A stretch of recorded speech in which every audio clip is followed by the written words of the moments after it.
Welcome back, Cold War 1939. This is round number 9. So much like the last one in Europe, not much going on. Um, the Germans repositioned even more material into France. So they got a sizable stack of defending now Paris.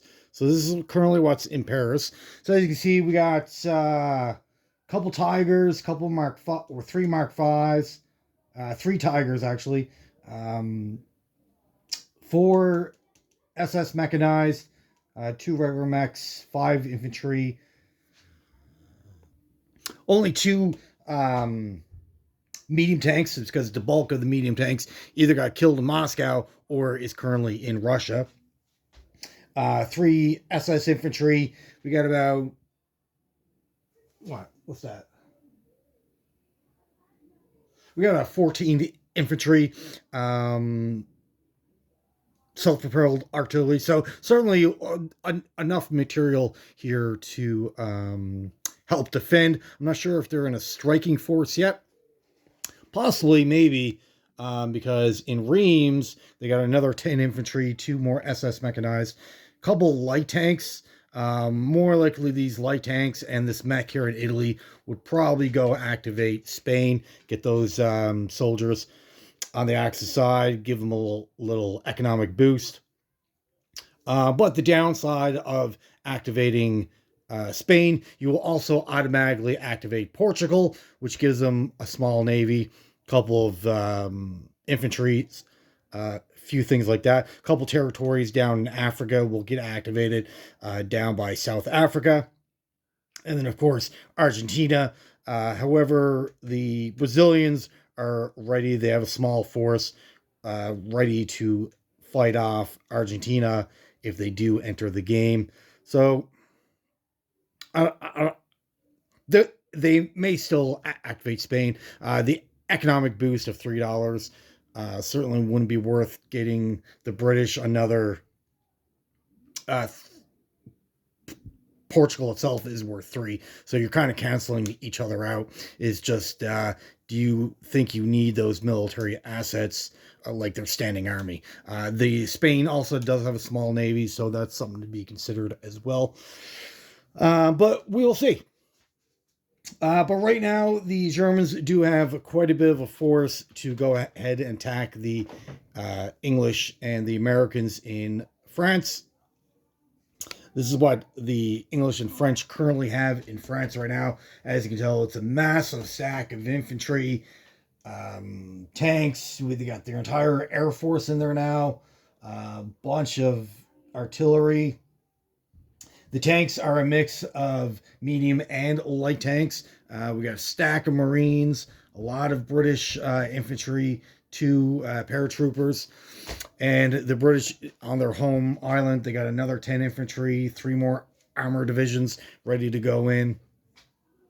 The Americans got their transports back to the U.S., so that'll be another 8 medium tanks,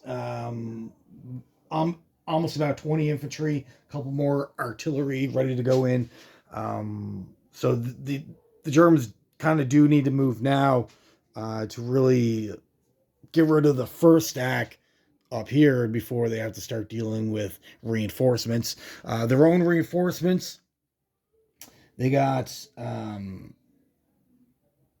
about 17 more infantry in West Germany. They got another 10 infantry in Berlin, 5 mixed armor units, so Mark 5, couple Mark 4s, SS mechs to go in. So they do have a fair amount of force coming up in reserve as well. But I think the Americans have more. It's just that the U.S. is really far away. It takes a long time to get fresh material in there. As for Russia, it's completely taking over now. All the territories have now been covered. It feels kind of a shame to use these Mark IVs to cover off these territories, but they don't want to deal with partisans popping up. So they'll rotate this out as long as infantry can reach there, so they'll just swap them out. It may take a turn or two, but that's fine. They have a small force ready to go down into the Middle East. So this is just surviving from the Stalingrad battle, which was pretty easy for the Germans. The Russians only had 2 infantry and their fortification. But this is now on this way now to the Middle East. The Germans did take out this territory. The Japanese took out this one. This is not worth anything, but they wanted to break up that $5 bonus that the British have been enjoying for the last 8 turns. So they finally put an end to that. So that reduces the UK income by $5. So that's good.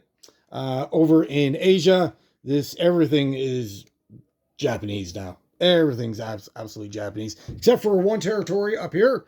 The Russians had their lone airborne, and the previous turn, like the turn that we just did, the Japanese went in with medium tank and got killed, actually.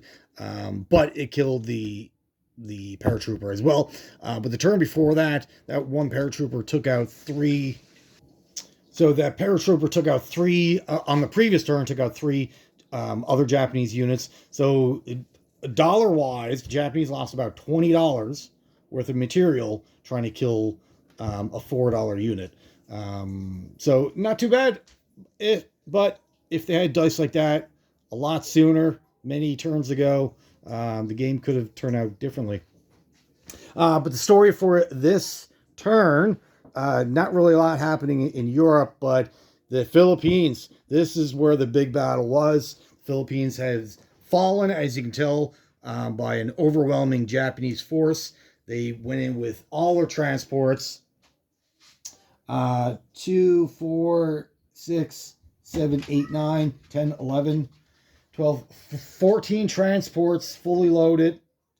Plus all their battleships. They had 9 battleships bombardment. They had 12 cruisers bombarding. 5 Japanese aircraft carriers, 2 escort carriers. So all those planes got involved. All their veteran fighters were stationed here in this territory. So 1, 2, 3, 4, 5 landing here. Got their bomber. So even before the infantry, the artillery, and the tank started shooting, between the bombardments and their air force, they got about 15 hits, which is crazy. And the bombardments and the fighters ain't subject to the fortification. But once we started rolling for the infantry, the battle was pretty much over, just with the bombardments and the Air Force. So for the Japanese purchase, they went ahead and got 10 more destroyers. So really beefing up that support vessel in their fleet. As capital ship wise, I think the Japanese are good. They got 5 carriers and 9 battleships, 4 of which are monoclass battleships. So I think they're good for that. They just need to get those support vessels increased to absorb all the damage from their enemy, so they're not taking them on their heavier, more powerful vessels. As for Anzac, they just refortified this island here, as they really want to keep this out of Japanese hands. And they purchased themselves another 3 destroyers. Yeah, so the Anzac is kind of like stuck in this area. They're kind of afraid to move out, knowing the Japanese will pounce on them. The Japanese are kind of ignoring them to a degree, but definitely keeping them in check by preventing them from even moving out. And but right now they do have 4 transports, so they might start going after islands. Kind of, it won't win them the game, but it'll certainly be a distraction, right?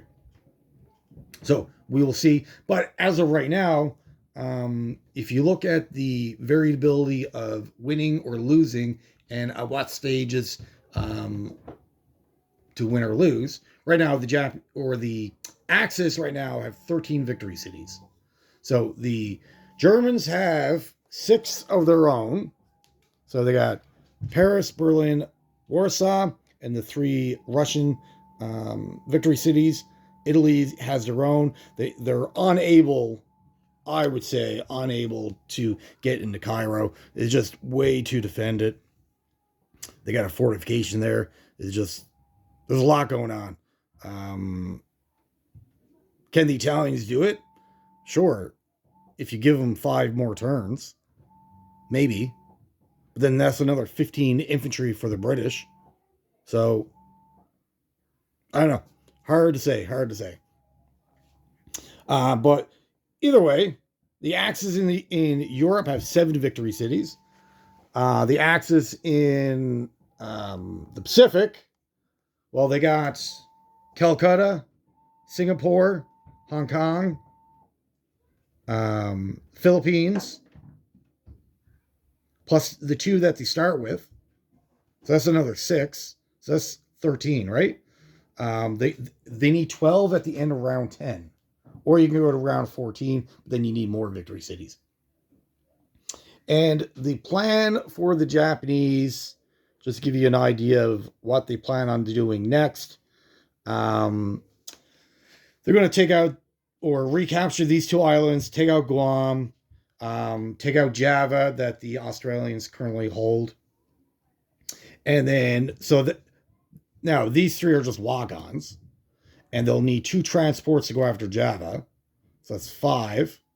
So that gives them, 9 transports to go after the Philippines. Plus, of course, with your entirety of their fleet. So the Japanese fleet at their next turn will muster up in Sea Zone 113. And then that'll put them in striking range of Hawaii, giving them their 14th city. At that point, they don't need to capture anymore. They just need to defend.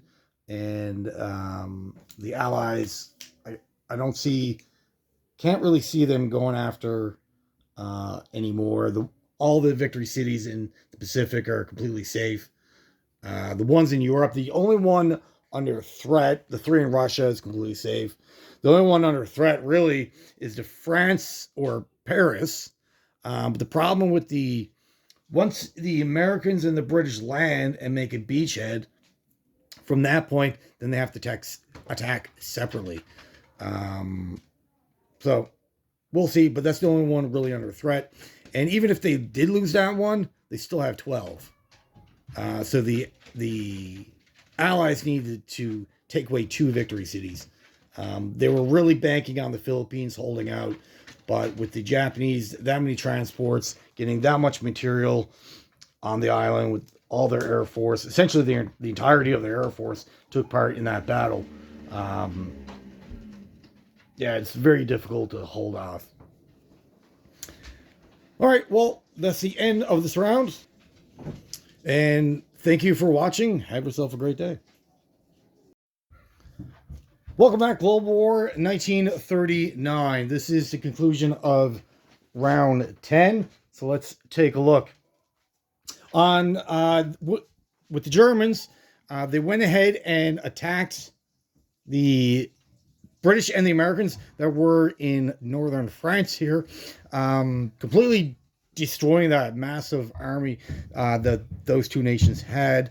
However, they pretty much destroyed a good chunk of their own army getting past there. However, they did survive with a slew of heavy hitters. So they had 3 Tiger tanks, 3 Mark 5s, 6 Mark 4s. Their Pack 40 survived. So they definitely had a good number of units. They survived with about 15 units, of course, losing all their lower level infantry, artillery, mechs. They all got destroyed in that battle, allowing the Americans to counterattack. And they counterattacked with roughly 20 units. And of that 20 units, only 4 medium tanks survived. They went with pretty much infantry and 8 medium tanks. So the Germans were able to fend off and even kill half of their armor that they went with their counterattack. So now the German counterattack, they're going to go in with about 30 infantry, 5 Mark 4s, a Mark 5, heavy artillery, a couple mechanized. So they'll certainly win that battle. And I would suspect at that point, that'll be the end of the back and forth, capture, recapture, probably for a while. The Americans do have a couple of transports. They got about 7 transports over in Sea Zone 25. The bulk of their transport is in Sea Zone 28 off the coast of France. They were able to purchase and muster up 12 infantry, 2 Marines, an artillery, and 5 medium tanks, but they don't have enough transports to get all that over this turn. They'll have to sail back. So it's going to be at least 3 more turns before the Americans can get any significant force back in France. That gives you the Germans 3 turns to get 10 infantry, 3 armor, another 6 armor here. So I'm thinking this is, after this battle, this kind of shuts the door on the British Americans getting any significant force in France. The British even lost their Air Force. They had 8 fighters that they brought in for defense. All that's gone. Yeah, so the British here, they're going to have to put some income or purchase some more transports. Right now, they're producing more at home than they're able to transport over. But the Americans are on the flip side. They can produce more infantry and tanks than they had transports. Or they have more transports than that they can bring over. So that's kind of like that balance of having enough transports for material, making sure you can bring it over in time. Yeah, and the production facility of Germany right now, they're producing a lot of lower end units. They're producing about 25 infantry over the last couple turns. So they'll take all their hits, saving all their tanks for attacks, counterattacks. Even though that last battle here in France pretty much eliminated the good chunk of their armor divisions. All their heavy hitters are gone. So they're going to have to reacquire those over time, which is fine. I think in this area of the map, the time is definitely on the German side, as there are time limits to when this game ends. In the Middle East, they just advanced one step closer. Now they're ready to go into Iraq. Once that happens on this coming up turn, the Germans will now get that bonus and taking it away from the UK, which hurts a lot because these 3 territories itself is worth 5. The bonus is worth 5. So that's a $10 swing. That's not good. In Africa, again, just another buildup. These 2 nations have definitely stalemated each other and essentially have for the bulk of the game. There may have been 1 or 2 turns where one could advance on the other, but fear of the counterattack kind of prevented that for both nations. But they're certainly at a point where they're kind of stalemated.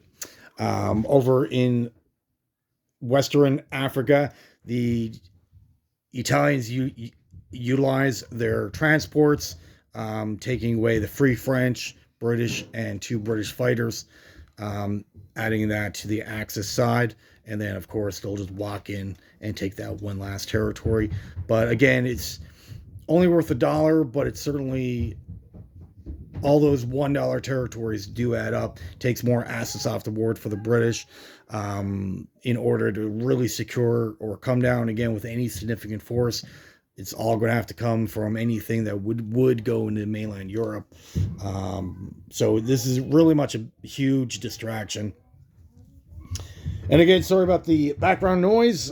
We do have a bunch of family over for Thanksgiving and asking 8 kids to stop making noises. It's not going to happen. Russia is now completely taken over. They took over the last territory. So Russia is 100% out of the game. Communism is not really a thing anymore. Same thing with India and the entirety of China. All those nations have been completely subdued by the Japanese. The only significant thing the Japanese did, they moved their navy closer. Right now, they're in Sea Zone 113, one step away from the Hawaiian Islands. So this naval engagement between the Japanese and the Americans will be the last of the major battles in this game.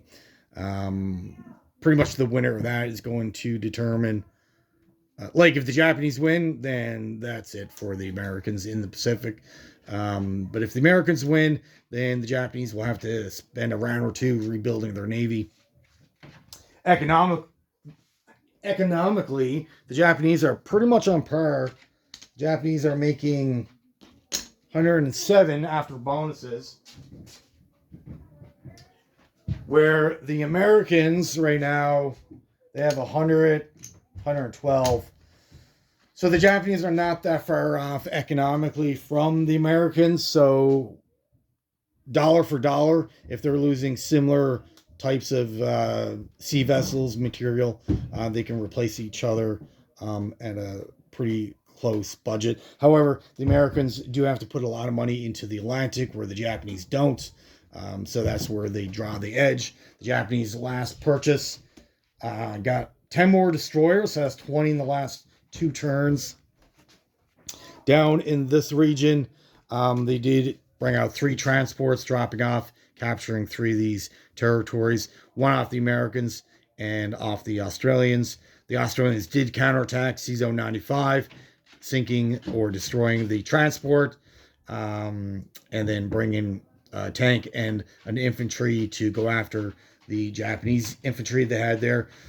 Japanese did bring up a transport here, dropped off a guy. 2 cruisers came up from Australia to sink that transport. But again, the Japanese losing 1 or 2 transports at this point doesn't really affect them.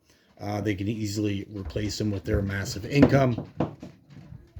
They did bring 3 transports that they used in the Battle of the Philippines, is now off the coast of 85, and these 3 transports are ready to go into Java, securing that island and getting the Money Island bonus for the first time in this game. And they certainly have enough tanks and artillery to make that happen. And they even have a transport here, so that would be 8 units versus 2. I would imagine the Japanese will probably win that. And for these cruisers, they do have 2 destroyers here. The other 10 destroyers up here will come down and sink these 4 cruisers, utilizing the Air Force in the Philippines, just leaving the Australians now to about 9 destroyers and a submarine and a handful of transports. So the main Japanese force, the main navy, don't even have to deal with the Anzacs. They're just going to use these 10 destroyers, and I see no reason why they wouldn't build another 10 on the previous turn, on the next turn. So those 20 destroyers, 22, will go after the Australians. And even if they sink those 22, they'll just keep rebuying 10 every round until Australian Navy is destroyed. And use these 4 transports that got left behind from going after the Americans to clean up the Dutch New Guinea islands and whatever islands that the Anzacs able to take care of. So all that will probably, you know, taking their time, not really in a mad rush, probably take all this out in over the next 4 turns. So leaving Anzac with just their home island of Australia itself and New Zealand, taking away all their bonuses. just leaving their income to about $8. And you're not really going to wage war. If you're only making $8 going against a nation that's making well over 100, then you're probably not going to win. But for all in all, this is the end of round 10. We are going to call the game here, actually. I can't see a path forward for the Allies to gain any more victory cities. They would need if you're going to go to round 14, the Axis just need one more, and their viable option would be the Hawaiian Islands. They just got to get through that massive navy. Once that happens, for the land battle, the Japanese are going in with 4 artillery, 2 heavy artillery, 4 SNLAF, medium tank, and 3 veteran infantry, going against the Americans, which have 5 infantry and 3 Marines, plus a bomber, which has no real defense value anyways. So I would give the edge to the Japanese in that land. So they're not worried about taking the island of Philippines itself. They're just worried about the naval combat, which would, again, be the last battle, the last massive battle of this game. But we are going to call it there. The Allies do need to take 2 cities. There's no way they're taking any city in Europe. The 3 cities in Russia are completely secure. Any cities in Asia, they're secure. Yeah. Like, the only one they would have a shot at probably would be the Philippines from Australia. But they can only get 4 units there, as the Japanese have all their veteran fighters, a tactical, an artillery, 2 infantry. There's no way 4 units are taking out that. That's even if they get there, which I don't even think they can, just with the Japanese Navy blocking all viable paths forward.